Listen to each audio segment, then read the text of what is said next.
අපේ දේශපාලනාධිකාරිය නියෝජනය කරන මන්ත්‍රීතුමන්ගෙන් ඒ වගේම අපේ ප්‍රාදේශීය ලේකම් කාර්යාලයේ සංස්කෘතික නිලධාරීතුමියන් දෙපළ ඒ වගේම වයින්බාපි කලා සංගමයේ සියලුම ඊට සම්බන්ධ අනුගාමික සියලුම මේ අවස්ථාවට සහභාගී වෙන ප්‍රධාන ආරාධිත අමුත්තන් ඇතුළු සියලුම දෙනාගෙන් අවසරයි.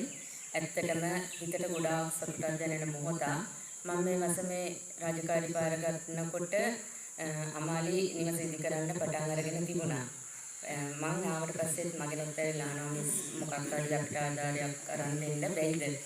මම ඉතින් උපරිම උත්සාහ කරලා බලන්නම් අමාලි අපි මොකක් හරි කරමු කියලා. ඇත්තටම අම්මයි දරුවයි මටත් ඉතින් උමනාව තිබුණා කොහොම හරි කරලා දෙන්න. ඒත් අපිට රජයේ පැත්තෙන් දෙන්න පුළුවන් ශක්තියක් තිබ්බේ නෑ. මොකද අපි නිවාස වැඩසටහන තෝරගත්තත් පැල්පත් නිවාසයක් තමයි දෙන්න ඕනේ. ඒ විවිධ කොන්දේසි යටතේ දෙනකොට ඉතින් අපිට දෙන්න පුළුවන් ප්‍රමාණය අඩුයි.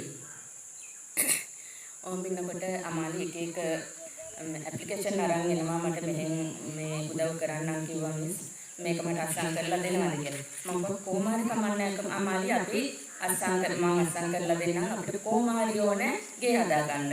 ඉතින් ඒ විදිහට අපි මේ පුළුවන් හැමතැනකම ඇප්ලිකේෂන් දාන්නේ මට මම අත්සන් කරලා දීලා ඒ විදිහට උදව් කරා. මම ඇත්තටම දකිනවා කොස්ගොල්ලේදී අමාලි මහන්සියලා වැඩ කරනවා. දත්පැටිය මෙතෙන්ටලා ඉන්නවා කිරියම්මත් එක්ක මගේ ඔෆිස් එකට ඇවිත් යනවා මාත් එක්ක ඉන්නවා. ඉතින් අන්තිමට කොහමරි අපි වයිබ අපි කලා සංගමේ ඇයිට අත හිත දීලා අද මේ ලස්සන මොහොත උදා කරලා දීලා තියෙනවා. ඉතින් ඒ සියලුම දෙනාට ඇත්තටම මම වසම ග්‍රාම නිලධාරී විදිහට මම ඔබ සියලුම දෙනාට ස්තුතිවන්ත වෙනවා. ඒ අම්මටයි දුවටයි දුන්නු අත හිත වෙනුවෙන් බොහොම ස්තුතියි. අමාලි ඔබට දරුවත් එක්ක ලස්සන ජීවිතයක් ගෙවන්න ආශිර්වාද කරනවා.